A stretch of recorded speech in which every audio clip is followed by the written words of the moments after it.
On va citer les différentes manières qui ont été rapportées de prier la prière de la peur.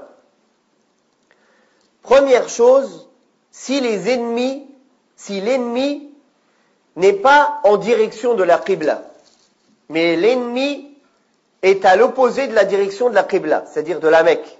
Donc si l'ennemi est à l'opposé de la direction de la Qibla, il y a en cela 5 manières différentes qui ont été rapportées que le prophète sallallahu alayhi wa sallam a fait. On va les citer bi'idhnillah une par une. Première manière qui a été rapportée par Salih ibn Khawwat, selon les compagnons qui ont prié avec le prophète sallallahu alayhi wa sallam le jour de Dhat al-Riqa', la prière de la peur, que un groupe parmi les musulmans, donc premièrement cette première manière, c'est qu'on divise l'armée en deux.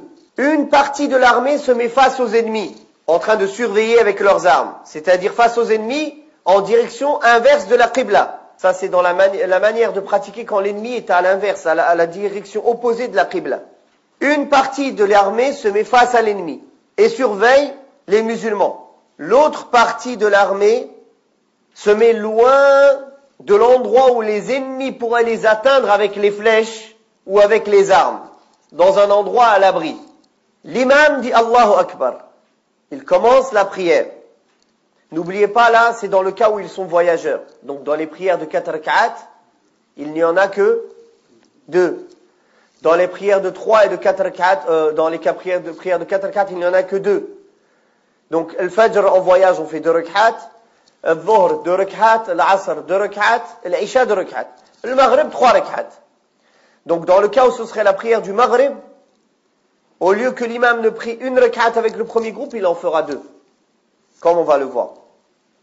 Donc il dit Allahu Akbar avec le premier groupe. Le premier groupe entre avec lui en prière. Ils font la première rak'a, la première unité de prière ensemble. Puis, le prophète sallallahu alayhi wa sallam ou l'imam, ça c'est le prophète sallallahu alayhi wa sallam dans le hadith, mais l'imam, se lève pour la deuxième rak'a et il reste debout. Le groupe qui est derrière lui finit la prière chacun tout seul. 1 rak'a. Ils font assalamu alaykum, ils sortent. Ils vont remplacer le groupe qui montait la garde. Et le groupe qui montait la garde vient derrière l'imam. Ils disent Allahu Akbar derrière l'imam. L'imam, quand il voit qu'ils sont entrés en prière avec lui, finit sa deuxième rak'a à lui. Qui sera pour ce groupe-là qui vient d'arriver la première. Puis quand il s'assoit pour faire le tashahhud, pour dire Assalamu alaykum, il les attend assis. Et eux, ils se lèvent pour faire leur deuxième rak'at. Quand il s'assoit, il fait son tashahhud avec eux et ils font salam en groupe. Ça, c'est la première manière de faire la prière de la peur. La deuxième manière, c'est que l'imam dise Allahu Akbar. Un groupe est avec lui, le deuxième groupe est en train de surveiller. Ils font 1 rak'at avec l'imam. L'imam reste debout. Ils sortent. Ils vont à la place de ceux qu'ils surveillent. Ceux qui surveillent viennent à leur place, font la deuxième rak'at avec l'imam. L'imam dit Assalamu alaykum. Eux qui étaient là, ils se lèvent, ils font leur rak'at tout seuls. Tout de suite après le salam de l'imam, ils disent pas salam. Ils se lèvent, ils finissent leur rak'at qui leur manque. Ils vont reprendre la place de ceux qui surveillent, qui étaient le premier groupe. Ceux-là reviennent et finissent chacun tout seul la rak'at qui leur manque. Ça, c'est la deuxième manière de faire salat al-khawf. Et ça a été rapporté aussi par le Bukhari et Muslim dans le hadith de Abdullah ibn Umar radiyallahu anhuma. Pourquoi il y a eu plusieurs manières? Car le prophète sallallahu alayhi wa sallam a eu plusieurs expéditions. Et selon l'expédition, selon la bataille, il jugeait meilleur de faire une manière à un moment et une autre manière à un autre moment. C'était plus sécurisant pour les musulmans.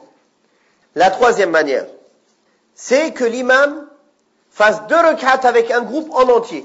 Puis un deuxième groupe vient, l'imam préside encore avec eux, sauf que la deuxième fois où il prie, il aura l'intention que c'est une nafila pour lui. C'est plus une obligation, parce qu'il a fait son obligation. Il refera 2 rak'at avec le deuxième groupe, et le deuxième groupe fera ses 2 rak'at obligatoires derrière l'imam.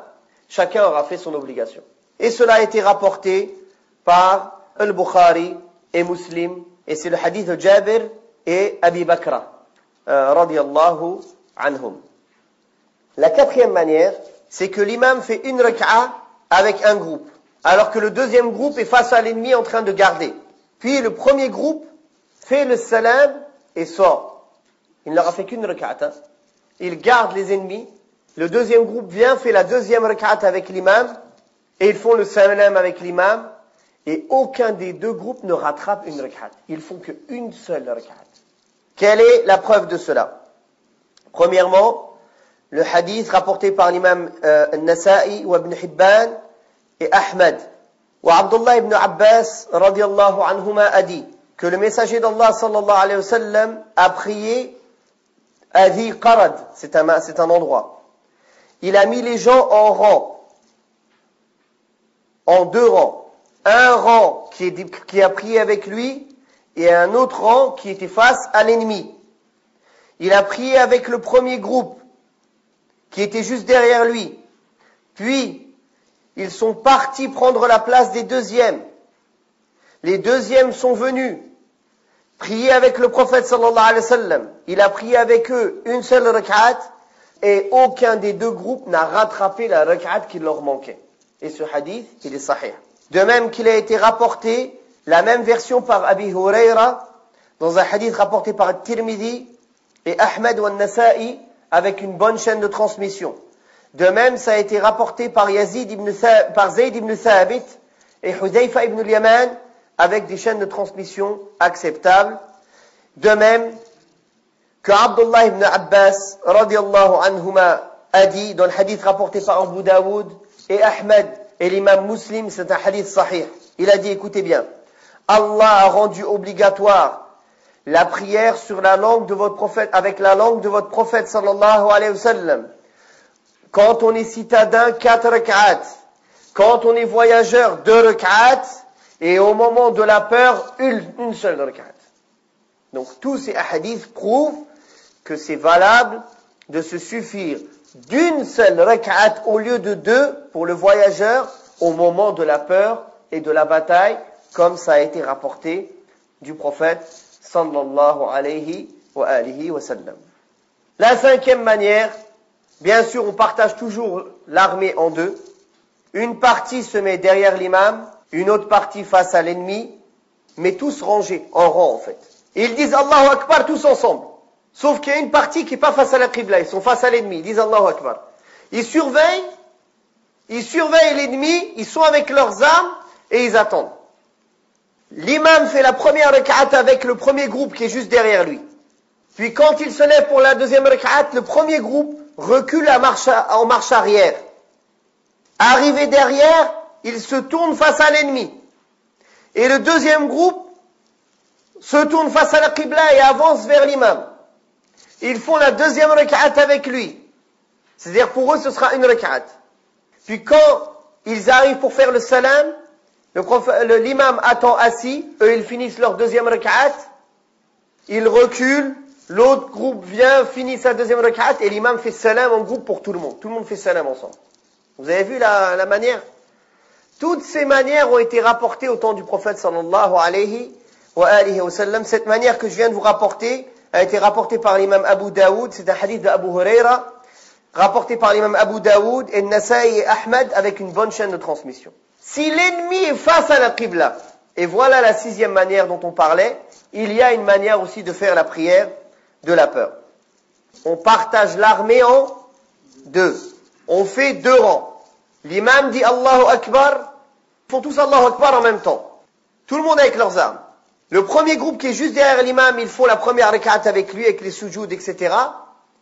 Puis, quand il se lève pour la deuxième rak'at, le premier groupe qui avait prié avec lui la première rak'at reste debout. Et le deuxième groupe qui était derrière en train de surveiller suit l'imam dans la deuxième rak'at.